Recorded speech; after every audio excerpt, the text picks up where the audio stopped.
विद्यार्थियों, आज आपको हिंदी में मानवीय करुणा की दिव्य चमक पाठ से संबंधित जानकारी देंगे। इससे पूर्व इस पाठ के लेखक सर्वेश्वर दयाल सक्सेना के बारे में आपको जानकारी दे चुके हैं और उससे संबंधित प्रश्नोत्तर भी आपको लिखने हेतु दिए। आपने प्रश्नोत्तर लिख लिए होंगे, याद कर लिए होंगे। पाठ फादर कामिल बुल्के के बारे में है, जिनका विशेष लगाव हिंदी भाषा से रहा है, जबकि वह एक विदेशी थे पादरी के रूप में, लेकिन भारत की हिंदी भाषा से उन्हें विशेष लगाव था। हिंदी को वह राष्ट्रभाषा बनाने के पक्षधर थे। जीवन पर्यंत उनने इसके लिए संघर्ष किया और साथ ही उनका स्वभाव भी प्रत्येक व्यक्ति के लिए मित्रवत था। सबके दुख सुख में आना जाना और सहानुभूति भरे शब्दों को देना, ये उनके स्वभाव में था। इसके बारे में पढ़ेंगे, स्वाध्याय करेंगे। आदर्श वाचन।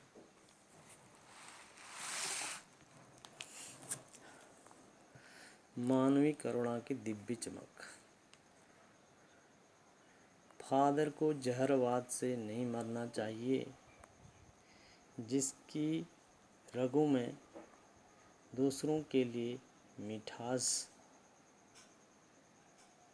भरे अमृत के अलावा और कुछ नहीं था। उनके लिए इस जहर का ही विधान क्यों हो? क्योंकि जब फादर बुल्के की मृत्यु हुई थी, उनके शरीर में एक इस प्रकार का फोड़ा हो गया था जिससे पूरे शरीर में जहर फैल गया था। जबकि उन्होंने जीवन पर्यंत सर्वहिताय कार्य किया, तो इसलिए लेखक फादर कामिल बुल्के के बहुत निकट रहा है। इसलिए लेखक को भी अफसोस है, दुख है कि फादर को इस प्रकार से नहीं मरना चाहिए था। उनके लिए यह जहर का ही विधान क्यों हो? यह प्रश्न किस ईश्वर से पूछें? प्रभु की आस्था करना ही जिसका अस्तित्व था, अर्थात ईश्वर पर उन्हें पूरा विश्वास था, वह देह की इस यातना की परीक्षा उम्र की आखिरी देहरी पर ही क्यों? अर्थात शरीर के लिए, देह माने शरीर के लिए जो जिंदगी के अंतिम पड़ाव पर, देहरी पर, चौखट पर उनको भोगना पड़ा, ऐसा क्यों? प्रश्न कर रहा है लेखक। एक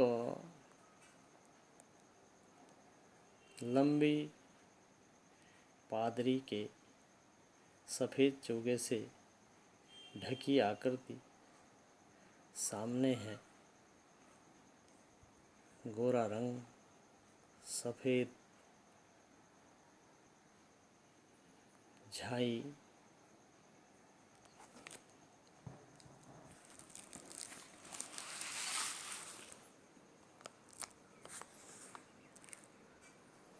मारती भूरी दाढ़ी, नीली आँखें तथा बाहें खोल गले लगाने को आतुर, उत्सुक रहते थे। प्रत्येक को गले से लगा लेते थे। इतनी क्षमता, इतना अपनत्व इस साधु में अपने प्रत्येक प्रियजन के लिए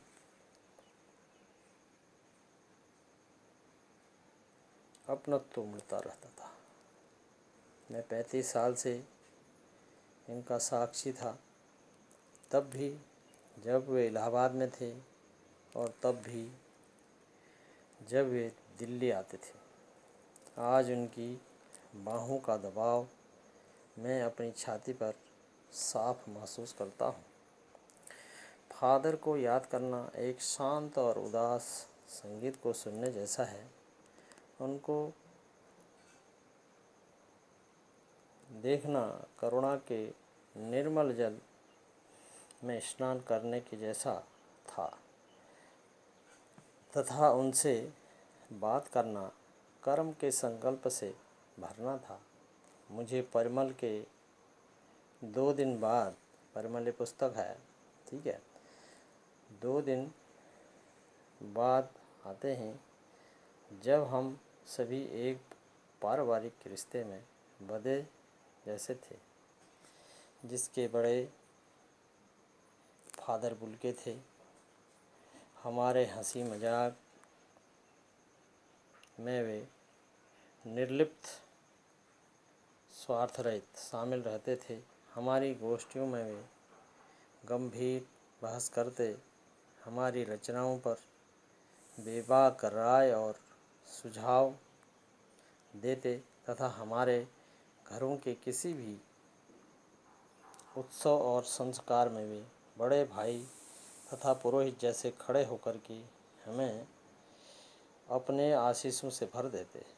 मुझे अपना बच्चा तथा फादर का उनके मुख से पहली बार अन्न डालना याद आता है तथा उन नीली आँखों की चमक में तैरता वात्सल्य भी मानो किसी ऊंचाई पर देवदारू की छाया में खड़े हों।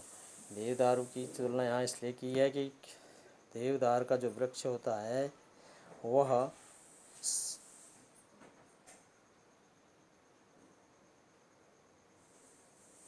सुगंधित देता है और उसकी लकड़ी जो होती है इमारती होती है, उसमें घुन नहीं लगता है, छाया भी वह वृक्ष देता है, अर्थात सर्वगुण संपन्न। तो इसलिए देवदार के वृक्ष से फादर बुल्के की तुलना की है। कुछ समझ नहीं आता कहाँ से शुरू करें।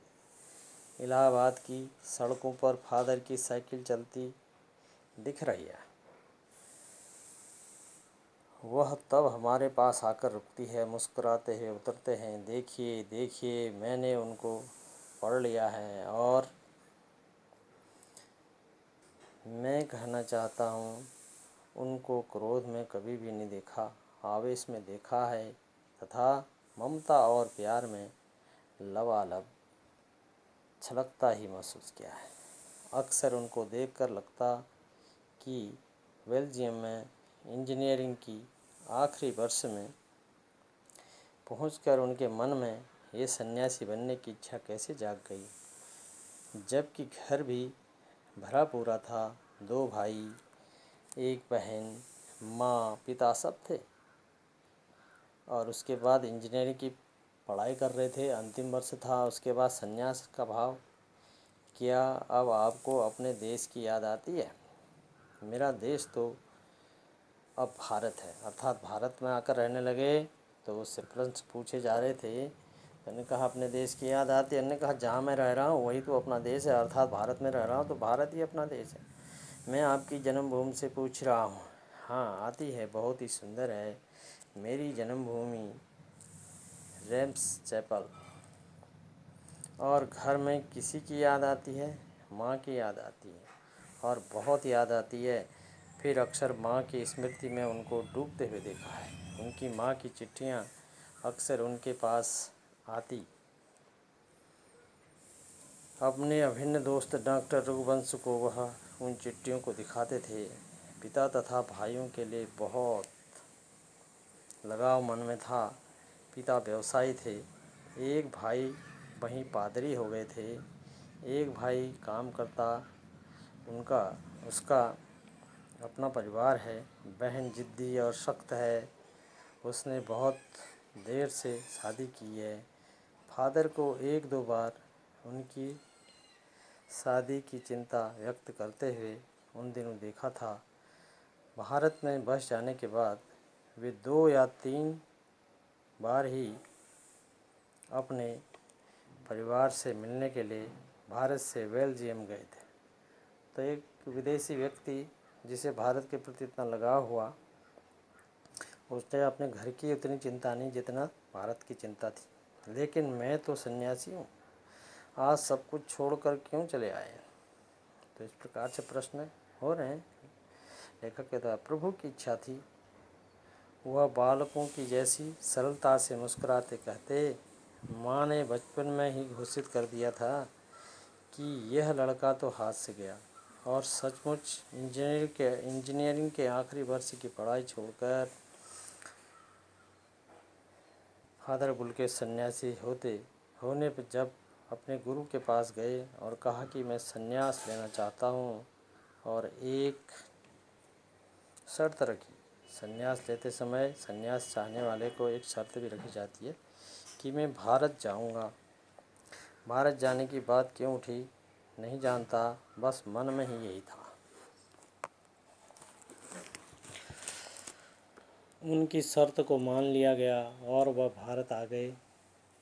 पहले जीसेट संघ में 2 साल पादरियों के बीच रह करके धर्माचार किया, पढ़ाई की। फिर 9-10 साल दार्जिलिंग में पढ़ते रहे। कोलकाता से बीए पास किया तथा इलाहाबाद में एमए किया। उन दिनों डॉक्टर धीरेन्द्र वर्मा हिंदी विभाग के अध्यक्ष थे। शोध का काम प्रयाग विश्वविद्यालय के हिंदी विभाग में रहकर सन 1950 में पूरा किया। रामकथा उत्पत्ति और विकास परिमल में उनके अध्याय पढ़े गए थे। फादर ने मातर लिंक के प्रसिद्ध नाटक ब्लू वर्ड का भी रूपांतर किया।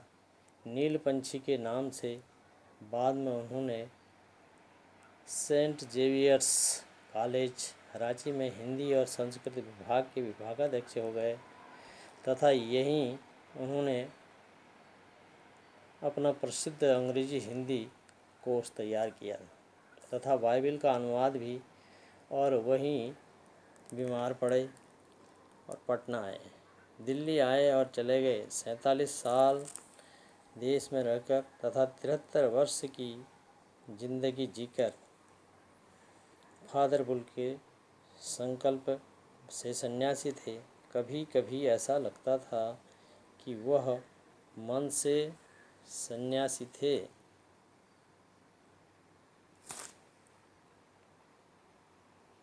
रिश्ता बनाने में जिससे रिश्ता बनाते थे तो तोड़ते न थे। 10 साल बाद मिलने के बाद भी उनकी गंध महसूस होती थी। वे जब भी दिल्ली आते जरूर मिलते। खोज कर समय निकालकर सर्दी गर्मी बरसात झेल कर मिलते, चाहे 2-4 मिनट के लिए ही सही। ऐसा कौन सन्यासी करता है? हिंदी को राष्ट्र भाषा के रूप में देखने की उनकी सबसे बड़ी चिंता थी। हर मंच पर इनकी तकलीफ बयान करते, इसके लिए अकाट्य तर्क भी देते। बस इसी एक सवाल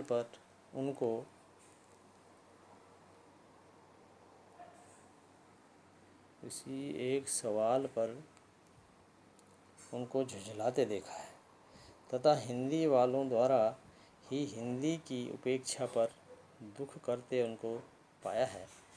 घर परिवार के बारे में, निजी दुख तकलीफ आदि के बारे में पूछना उनका स्वभाव था तथा बड़े से बड़े दुख में उनके मुख से सांत्वना के जादू से भरे 2 शब्द सुनना एक ऐसी रोशनी से भर देता था जो किसी गहन तपस्या से जन्मती है। हर मौत दिखाती है जीवन को नई राह। मुझे अपने पुत्र तथा पत्नी की मृत्यु याद आ रही है और फादर के शब्दों से झरती वह विरल शांति। आज वे हमारे बीच नहीं हैं। दिल्ली में बीमार रहे और पता भी नहीं चला। बाहें